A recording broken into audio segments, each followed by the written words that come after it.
A little bit ago I was posting on Facebook a video that I did a little bit earlier this morning, and I noticed a posting from I guess a high school classmate of mine, or somebody that went to my high school anyways, and it showed a little boy by the toilet throwing up and his older sister with him.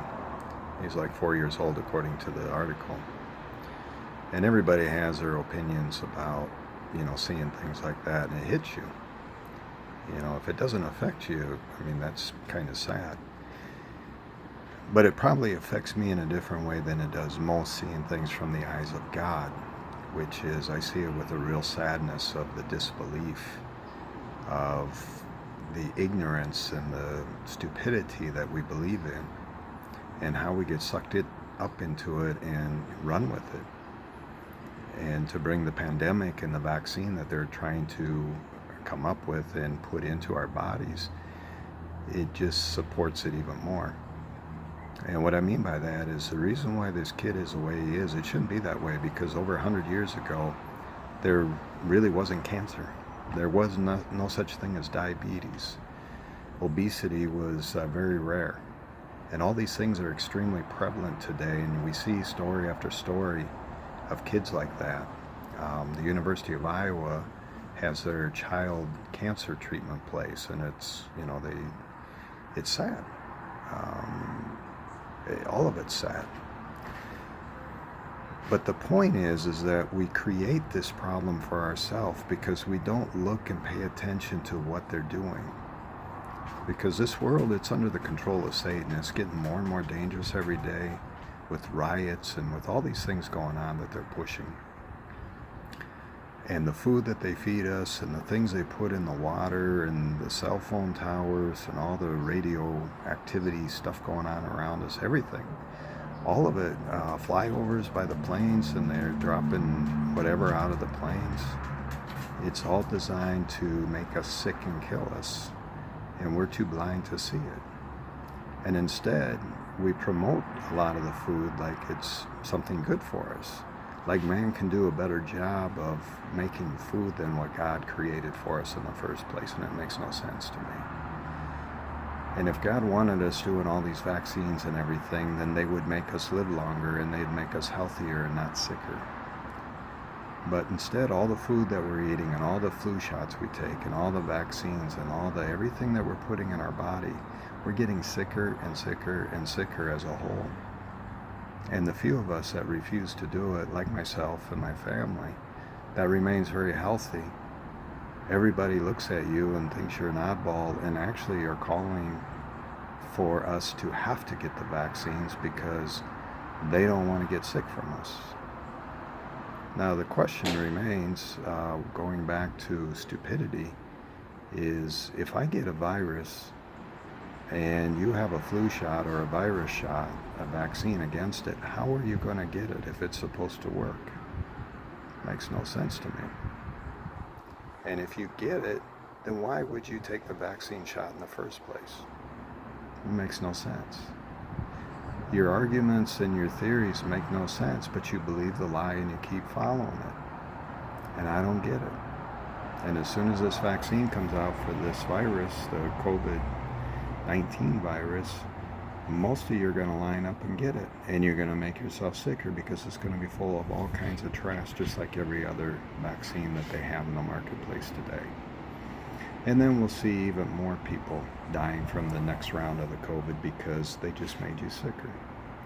And because you putting all this trash on your hands every time you walk into a store and probably have a bottle of it at home, it's making you sicker because you're putting chemicals that get into your mouth and into your system, number one. And number two, the bacteria you're killing on your hands are actually needed for your body to maintain an equilibrium and a balance, so that you can digest foods properly. Now sometimes we get too many of them in our body, or the wrong kind, and we get sick and throw up or have diarrhea. And yeah, that's part of the process too. But what's the big deal? You get over it in a short period of time, or sometimes you do have to take something to kill that extra bacteria. But not on a daily basis, not on an hourly basis, washing your hands. You don't get what you're doing to yourselves. You really don't. And you pay the price.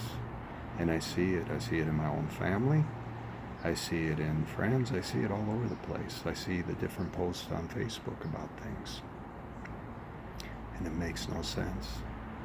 But you people are believing the lie and sucking into it.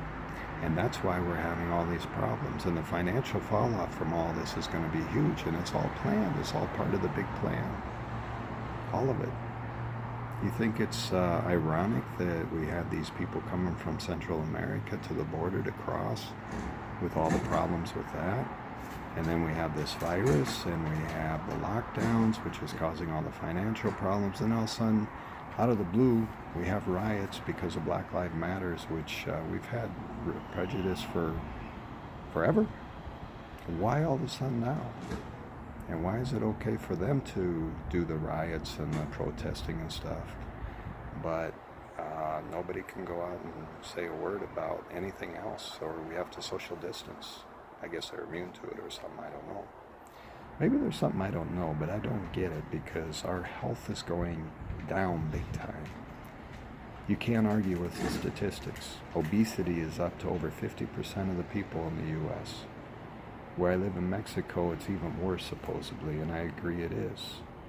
And I saw an article the other day about it that said it started with the NAFTA agreement, because at that point we started importing into Mexico all these canned foods and all the preservatives and everything that are in it. So instead of making your own beans, they're getting it out of a can. Instead of making your homemade salsas, they're getting it out of can. Every time you take something out of a can, it's got something in it that shouldn't be there. Probably a lot of things in it that shouldn't be there. And Mexico consumes more Coca-Cola than any other country in the world per population, per capita. These are the reasons why we're sick and obese and have problems. And yet we don't change. And we don't want to change. Instead, we make people like me that speak out against it and say, this is a problem, wake up, people.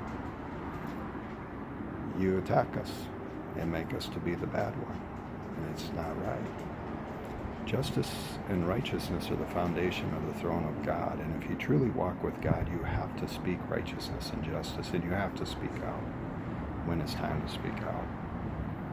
And let the cookie crumble the way it is, because you know people will hate you because of the message, because it hits them and they know it. They know deep down they're wrong, but they don't want to give up their Coke. And they don't want to give up their lazy lifestyle. And they don't want to give up whatever it is they have to give up to do it right. And with God, it doesn't work that way. God expects you to do things the right way in every aspect of your life and give up things. He's not asking you to give up something for Lent or Advent like the Catholics preach, give up pop or meat for Advent. No, he's talking about giving up things that are causing you to sin, things that are making you unhealthy mentally, physically, and spiritually. And if you don't have the willpower to even stop drinking Coke or eating stuff out of can and start eating healthy and doing the right things, how are you going to do the hard things that God comes along and says, don't do that no more? And that's why you won't enter into the rest, into the kingdom of God. And it's sad to me. All of it's sad to me. Because it's easy. It's very difficult, but it's easy. It's as easy as listening to God and just doing everything He says. The hard part comes because then you disappoint the world. Your friends don't want to change. They still want to go get drunk, and they still want to drink pop, and they still want to watch sports and TV and do all these things that God's telling you don't do that no more. And it's sad because they don't want to see it, and you feel all this peace and this joy and this love that God's given you because you do things His way. And they don't. And they don't want to change. And it's sad. Don't be like that. Instead, seek first the kingdom of God and its righteousness, and then everything else will be given to you. Peace.